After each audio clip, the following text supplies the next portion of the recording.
सभी को नमस्कार। मैं मंजू शर्मा हिंदी की कक्षा में आप सभी का बहुत बहुत स्वागत करती हूँ। तो आज हम अपना अध्ययन का क्रम जारी रखते हुए कक्षा 10 क्षितिज, जो कि हमारी हिंदी की अनिवार्य पुस्तक है, इसका हम अध्ययन करेंगे। इसके अंतर्गत आज हम पाठ 6 जयशंकर प्रसाद, जो कि हमारी पाठ्य पुस्तक क्षितिज से ली गई है। तो आज हम जयशंकर प्रसाद जी का अध्ययन करते हुए सर्वप्रथम उनके जीवन परिचय के बारे में जानकारी प्राप्त करते हैं। तो इनका जन्म 1889 में और मृत्यु 1937 ईस्वी में बताई गई है। और ये छायावाद के प्रमुख कवि के रूप में प्रसिद्ध हैं। छायावादी कवि जयशंकर प्रसाद का जन्म काशी नगरी में सन 1889 में हुआ था। इनके पिता बाबू देवी प्रसाद विद्यानुरागी थे, जिन्हें लोग सुंगनी साहू कहकर बुलाते थे। प्रसाद जी की प्रारंभिक शिक्षा का प्रबंध पहले घर में ही हुआ। बाद में इन्हें क्वींस कॉलेज में अध्ययन हेतु भेजा गया। अल्प आयु में अर्थात छोटी आयु में ही अपनी मेधा से इन्होंने संस्कृत, हिंदी, उर्दू, फारसी और अंग्रेजी का अच्छा ज्ञान प्राप्त कर लिया था। बचपन से ही इनकी रुचि साहित्य की ओर थी। इंदु नामक मासिक पत्रिका का इन्होंने संपादन किया और साहित्य जगत में इन्हें वहीं से पहचान मिली, इनकी प्रसिद्धि हुई। इससे इंदु नामक मासिक पत्रिका के संपादन करने से काव्य रचना के साथ साथ इन्होंने नाटक, उपन्यास एवं कहानी विधा में भी अपना कौशल दिखाया। इनकी प्रमुख रचनाएं इस प्रकार हैं। देखिए, सबसे पहले तो इनके काव्य हैं आंसू, लहर, झरना, कामायनी, प्रेम प्रतीक और चित्राधार। इनके नाटक हैं ध्रुव सामिनी, विशाखा, राज्यश्री, अजातशत्रु, स्कंदगुप्त, चंद्रगुप्त, एक घूंट। और उपन्यास इनके हैं कंकाल, तितली, इरावती। इरावती इनका अपूर्ण उपन्यास रहा था। और कहानियों में आकाशदीप, प्रतिध्वनि, पुरस्कार, गुंडा, आंधी, छाया, इंद्रजाल इत्यादि। और इनके निबंध काव्य कला तथा अन्य निबंध इनके प्रमुख रहे हैं। तो हमने इनके संपूर्ण परिचय के बारे में जानकारी प्राप्त की। इनका जन्म, इनकी शिक्षा दीक्षा, इनके काव्य, नाटक, उपन्यास, कहानी एवं निबंध, इन सब का अध्ययन करने के पश्चात हम इनके जो प्रभु कविता इन्होंने लिखी है उसका अध्ययन करेंगे। लेकिन उससे पूर्व हम कठिन शब्दार्थ को देख लेते हैं। देखिए, विमल का अर्थ होता है स्वच्छ, अनादि, जिसके प्रारंभ का पता न हो, निनाद, ध्वनि, पद्मिनी, कमलिनी, मनोरथ, इच्छा, इंदु, चंद्रमा, स्मित, मुस्कान, यामिनी, रात्रि, अंशुमाली, सूर्य। तो इनकी जो कविता है प्रभु, इसका हम अध्ययन करेंगे। तो ये जो कविता है आपके प्रसाद जी द्वारा रचित है, जिसका शीर्षक उन्होंने प्रभु कविता से उद्धृत किया है। और इस प्रभु कविता के अंतर्गत कवि ने ईश्वर या परमात्मा की स्तुति करते हुए प्रभु की व्यापकता का, सौंदर्य, दया आदि गुणों का उल्लेख किया है। तो हम प्रथम पढ़ रहे हैं। विमल इंदु की विशाल किरणें प्रकाश तेरा बता रही है, अनादि तेरी अनंत माया जगत को लीला दिखा रही है। तो देखिए, यहाँ पे कवि क्या कह रहे हैं। हे प्रभु, चंद्रमा की निर्मल एवं विशाल किरणें फैलकर तुम्हारे प्रकाश का परिचय दे रही है। स्वच्छ, विमल का अर्थ हमने बताया स्वच्छ। इंदु का अर्थ होता है चंद्रमा।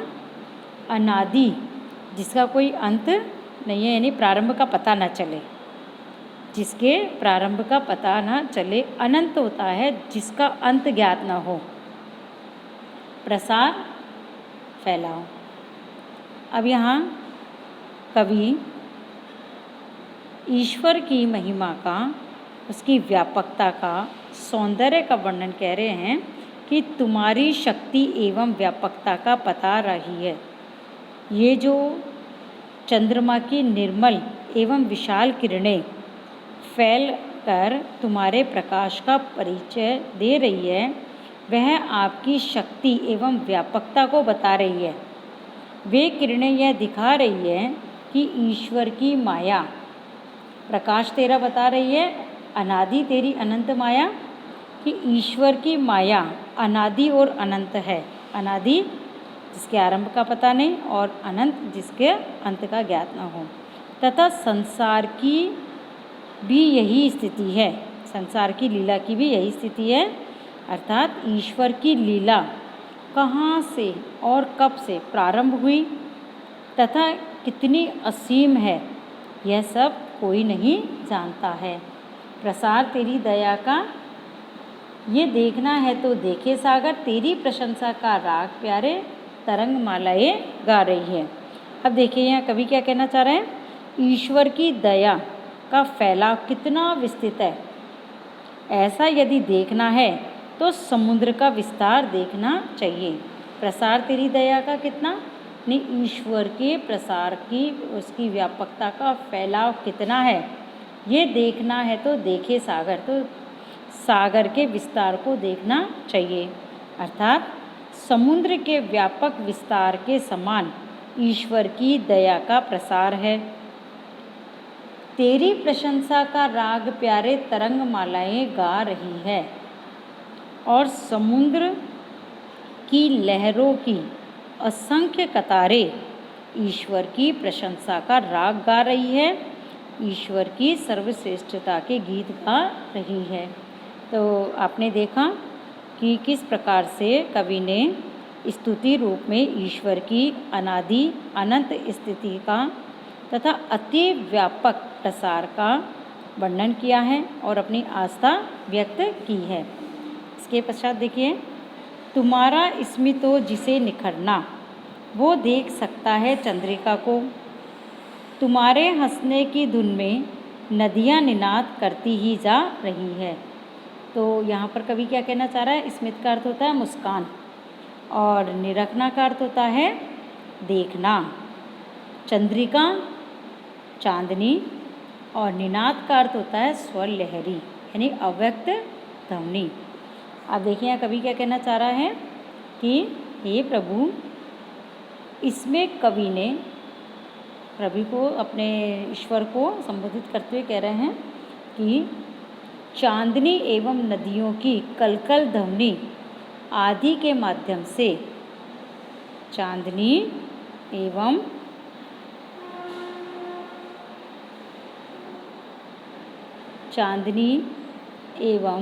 नदियों की कलकल ध्वनि आदि के माध्यम से ईश्वर की व्यापकता को देखने का संदेश देते हुए कवि कह रहे हैं, जिसे तुम्हारी मधुर मुस्कान देखनी हो, तुम्हारी स्मितो जिसे निखरना, निखरना मतलब देखना, और स्मित का मतलब होता है मुस्कान, वह चांदनी को देख सकता है, वो देख सकता है चंद्रिका को। तो देखिए, तुम्हारे हंसने की धुन में नदियाँ निनाद करती ही जा रही है, और जिसे तुम्हारे हंसने का शब्द या ध्वनि सुननी है, वह नदियों की कलकल ध्वनि को सुने। अर्थात यह कवि क्या कहना चाह रहे हैं, चांदनी परमेश्वर की मुस्कान जैसी है, तो नदियों की कलकल ध्वनि उसके हंसने की ध्वनि है। तो आपने देखा, इसमें कवि ने चांदनी एवं नदियों की कलकल ध्वनि आदि के माध्यम से ईश्वर की व्यापकता को देखने का संदेश दे रहे हैं। तो आपने ये पूरा पढ़ लिया प्रभु कविता के अंतर्गत। कवि ने अपने आराध्य ईश्वर की महिमा का, उसकी आस्था का वर्णन किया है। और इसके पश्चात देखिए, विशाल मंदिर की यामिनी में, विशाल मंदिर की यामिनी में, यामिनी मतलब होता है रात, विशाल मतलब बड़ा, मंदिर आप जानते ही हैं। जिसे देखना हो दीपमाला, जिसे देखना हो दीपमाला, देखो दीपक की जो माला होती है, अर्थात दीपक की जो क्रम होती है, लाइन होती है, उसे दीपमाला कहा जाता है। तो तारा कागण की ज्योति उसका पता अनूठा बता रही है। ज्योति का अर्थ होता है प्रकाश या चमक, अनूठा का मतलब होता है अनुपम।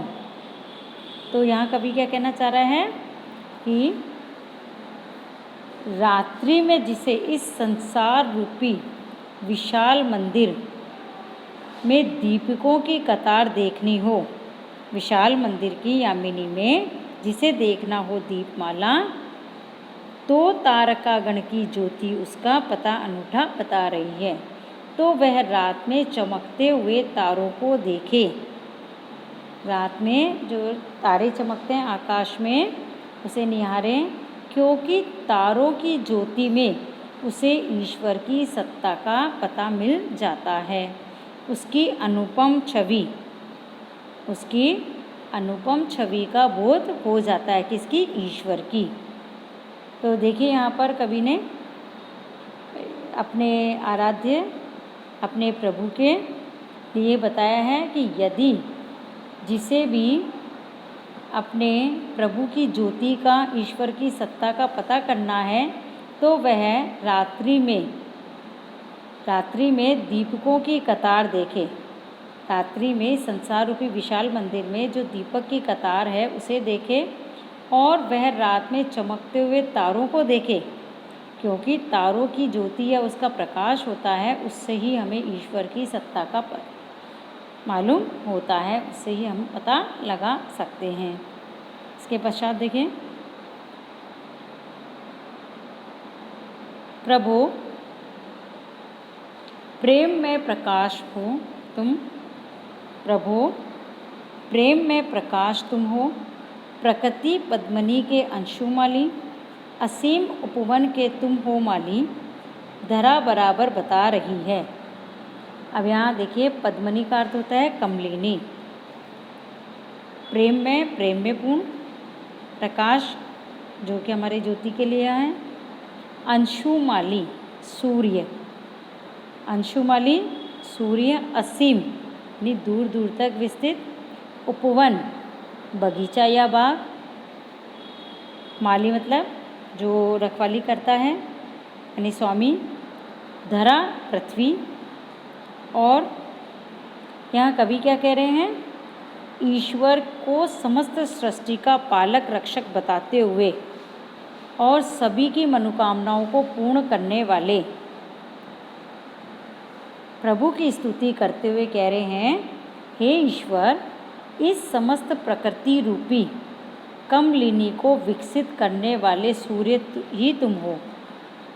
इस समस्त प्रकृति रूपी कमलिनी को विकसित करने वाले सूर्य तुम ही हो, और तुम्हारा ही यह प्रेम में प्रकाश सब ओर फैल रहा है। तुम ही इस सृष्टि या संसार रूपी उपवन के मालिक अर्थात पालन पोषण करने वाले हो, रक्षा करने वाले हो। यही बात यह धरती बराबर बता रही है। यह पृथ्वी हमें बराबर किसके बारे में जानकारी दे रही है कि इस संसार रूपी उपवन के माली यानी इसका पालन पोषण करने वाले कौन है? आप ही हैं। जो तेरी होवे दया दयानिधि, तो पूर्ण होता ही है मनोरथ। मनोरथ का मतलब होता है अभिलाषा या इच्छा, और दयानिधि यानी दया रखने वाले, पूर्ण मतलब पूरी होती है। सभी ये कहते पुकार करके यही तो है आशा दिला रही, यही तो आशा दिला रही है। तो यहाँ कवि कह रहे हैं, हे ईश्वर, यदि हम भक्तों पर तुम्हारी दया हो तो हे दया के भंडार प्रभु, आप हम सब पर दया रखने वाले हैं, इसलिए आप दया के भंडार हैं। हमारे सारे मनोरथ पूर्ण हो जाते हैं। हमारी सारी अभिलाषाएं, हमारी सारी इच्छाएं पूरी हो जाती है, क्योंकि आपकी दया हम भक्तों पर सदा बनी हुई है। इस संसार के सभी लोग यही बात पुकार कर कहते हैं, जो तेरी होवे दया दयानिधि, तो पूर्ण होता है मनोरथ। यानी जिस पर आपकी दया होती है उनकी सभी इच्छाएं पूरी होती है। सभी ये कहते पुकार करके, इस धरती पर रहने वाले सभी प्राणी यही बात पुकार करके कहते हैं। यही तो आशा दिला रही है। इसी से मुझे अपने मनोरथ के पूर्ण होने की आशा हो रही है। कवि कहना चाह रहे हैं, संसार में यही आस्था प्रचलित है कि मनुष्य के समस्त मनोरथ ईश्वर की कृपा निधि से ही पूर्ण होते हैं, उनकी कृपा दृष्टि से ही पूरे होते हैं। तो देखिए यहाँ पर कवि अपनी भक्ति भावना को व्यक्त कर रहे हैं, साथ ही साथ उन्होंने ईश्वर के प्रति अपनी आस्था एवं आशा व्यक्त की है और ईश्वर को समस्त सृष्टि का पालक, पोषक, रक्षक बताकर उनकी महिमा को व्यक्त किया है। और साथ ही साथ यहाँ रूपक एवं काव्य लिंग अलंकार का प्रयोग हुआ है और अनेक यहाँ तत्सम शब्दों का भी प्रयोग हमें देखने को मिलता है।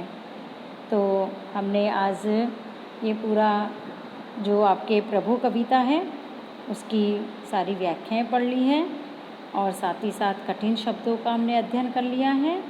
और कवि का जयशंकर प्रसाद जो हमारे हैं, इनका संपूर्ण परिचय हमने अध्ययन कर लिया है और ये सभी आपके हमने अपनी पुस्तक कक्षा 10 की क्षितिज से, जो कि हिंदी अनिवार्य की पुस्तक है, इससे आपको पढ़ाया है। तो ये आपका पूरा जो काव्यांश है, जो कि प्रभु है कविता, आपके समाप्त होती है और आप इसका अध्ययन न करें। और धन्यवाद।